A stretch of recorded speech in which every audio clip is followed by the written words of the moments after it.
Hello everyone.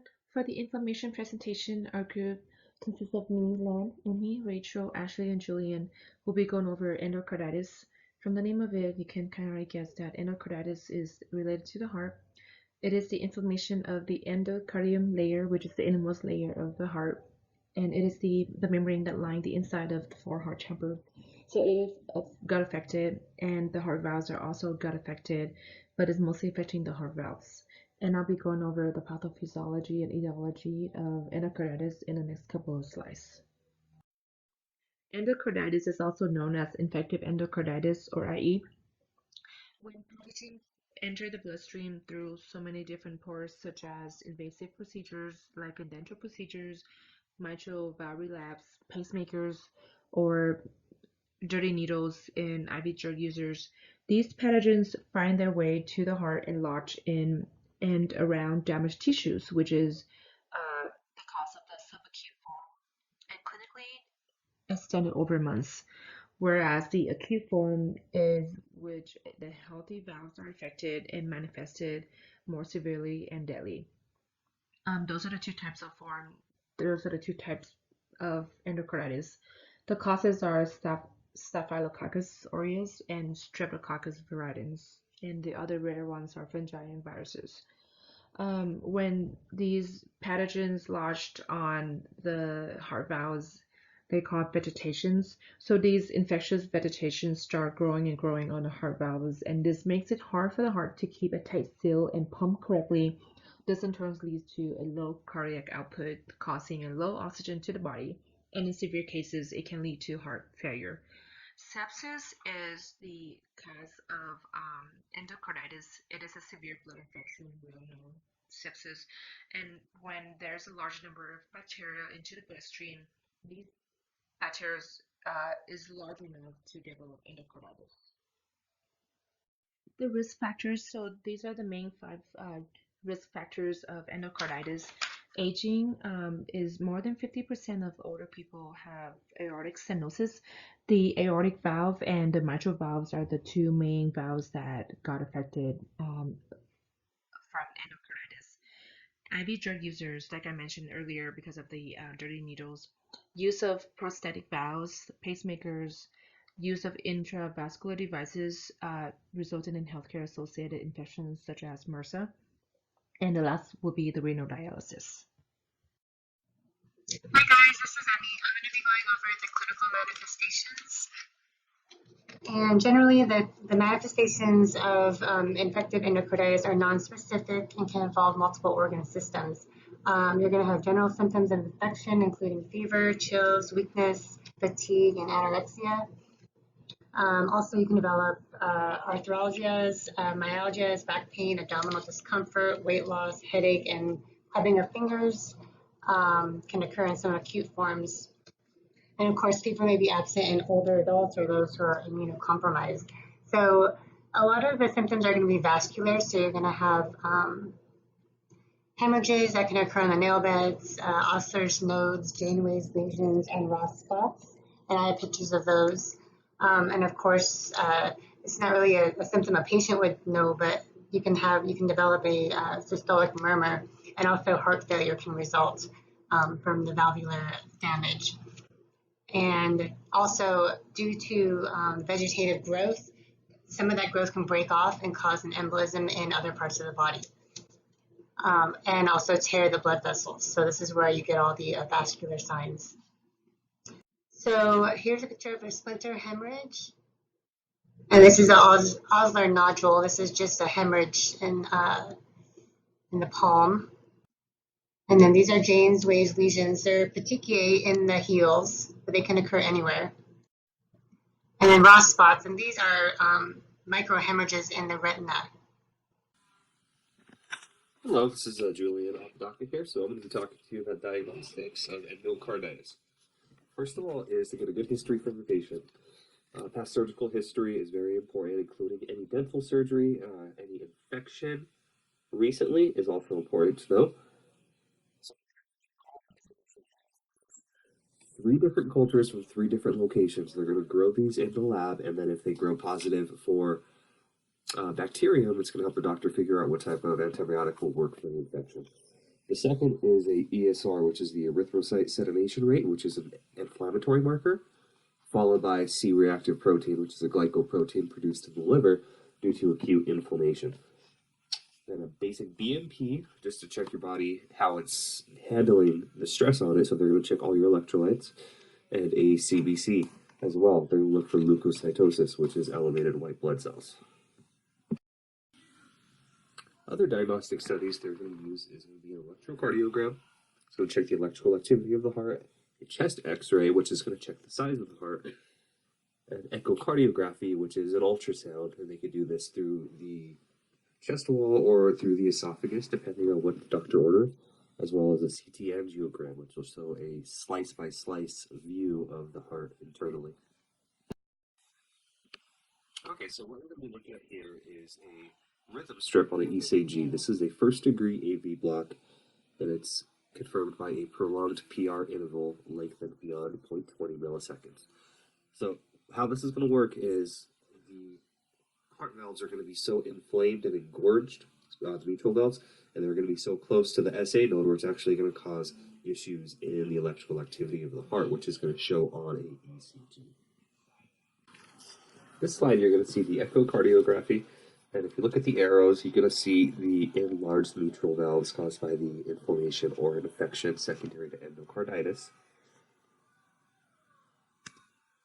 Okay, so major criteria for a confirmation of the diagnosis for the doctors is going to be 2 positive blood cultures in a 12-hour time frame with the use of antibiotics. Also on the the echocardiography, they are going to see valvular regurgitation or vegetation as seen in the picture, or intracardiac mass of some sort. So if they see those two,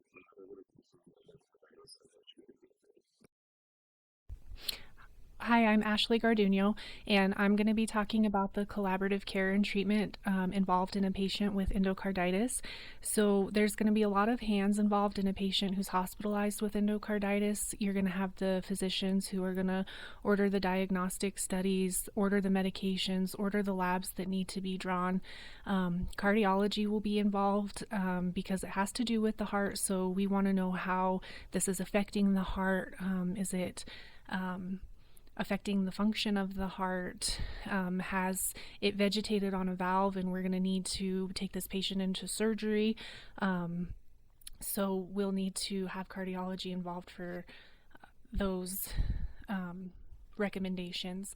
As for nursing goes, it's going to be important for us as nurses to assess our patient, a full head-to-toe assessment. We want to assess their skin. We want to know if our patient is showing any of the lesions that are talked about earlier in the presentation that are signs of endocarditis, so we can collaborate with the physicians and with cardiology right away to know what our next plan of action is. And we're going to want to draw blood cultures and send them to the lab so they can start growing, and we can know how to treat the pathogen that is causing the endocarditis in the patient. We want to come up with a plan of care and discuss that with the physicians also, and implement that to help our patient get the best course of action. And of course, patient education as well. Educate our patient on what's going on with them, what medications will be, how the medications that are getting prescribed to them work, what the next steps are. The laboratory will be involved because they're going to be running the tests to determine the pathogens. And then there will be like a microbiologist who can also help determine the pathogen and the best course of action. Of course, the pharmacy will be involved too, and the pharmacist can help us and make a recommendation for the best prophylactic antibiotic to treat the endocarditis, and the pharmacy can make the medications available to the unit. So, prophylactic antibiotics and drug therapy are the best treatments for endocarditis, which I'll talk about on the next slide. So prophylactic treatment or drug therapy is going to be dependent on the situation or procedure and the organism that grows on blood cultures. The prophylactic medications that are commonly used to treat endocarditis are amoxicillin, naproxen, acetaminophen. methicillin or vancomycin. Three common pathogens that are usually found are streptococci, staphylococci, and enterococci. And the staphylococci is methicillin sensitive or methicillin resistant staphylococci. So streptococci is usually going to be treated with amoxicillin, Cephalexin, or ceftriaxone. The staphylococci that's methicillin sensitive is usually treated with cefazolin, and the staphylococci that's methicillin resistant is usually treated with vancomycin. It also depends the procedure, infected or colonized tissue. So respiratory tissue that these pathogens have colonized in are usually staphylococci, which are treated with cefazolin. Genitourinary or gastrointestinal, usually the common pathogen there is enterococci, which is then treated with amoxicillin. If it's something on the skin, it's usually staphylococci. And if it's a beta hemolytic streptococcus, then amoxicillin will be the treatment of choice. And if it's on the skin and it's the methicillin resistant staphylococci, that's also going to be treated with ceftriaxone or cefazolin. If there's a penicillin hypersensitivity, then the two drugs of choice are clindamycin and vancomycin. Two other medications that would be used in the treatment of a patient with endocarditis, and it's not to treat the endocarditis itself, it's to treat a symptom of it. So a fever is usually a sign in someone who has endocarditis. So after the prophylactic treatment has been started, a fever can remain for several days after. So aspirin or acetaminophen are the two options that can be used to treat the fever. Because endocarditis affects the heart, many of the nursing diagnoses are related to cardiac output and perfusion. For example, decreased cardiac output related to alteration of heart rhythm, alteration of contractility, or altered valve function, as evidenced by decreased blood pressure, peripheral pulses, ejection fraction, presence of edema or arrhythmia. This can lead to activity intolerance related to cardiac output, as evidenced by exertional dyspnea, fatigue, or generalized weakness. You can also see ineffective tissue perfusion related to embolization, as evidenced by decreased pulses, increased capillary refill time, and extremity pain. Potential complications for endocarditis include sepsis, arrhythmias, heart failure, and embolism. The best prevention for all of these is going to be treatment of the underlying condition as described in the collaborative care section, but it's important to monitor for them so they can be treated as quickly as possible. Like with any other infection, you'll need to monitor for fever or hypothermia, tachycardia, tachypnea, altered mental status, elevated white blood cells, elevated C-reactive proteins, and of course it'll be important to make sure antibiotics are being administered on time and blood cultures are being done continuously to make sure those antibiotics are working. The patient may be on a cardiac monitor. You can also assess pulse rate and regularity and listen for abnormal heart sounds, especially murmurs. You'll want to monitor labs for electrolyte balance and avoid anything else that might cause risk of arrhythmias.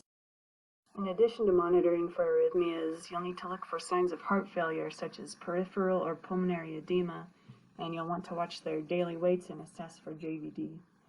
If heart failure does start to develop, you may need to help to make sure they stick to their fluid restrictions and get any ordered diuretics administered on time. One of the most important potential complications of endocarditis is embolism. This is where small parts of the vegetations growing on the infected tissues of the heart can break off and travel down the bloodstream, eventually becoming lodged in a blood vessel and causing ischemia. This happens most often in the brain or the lungs, but can happen in any other organ or extremity.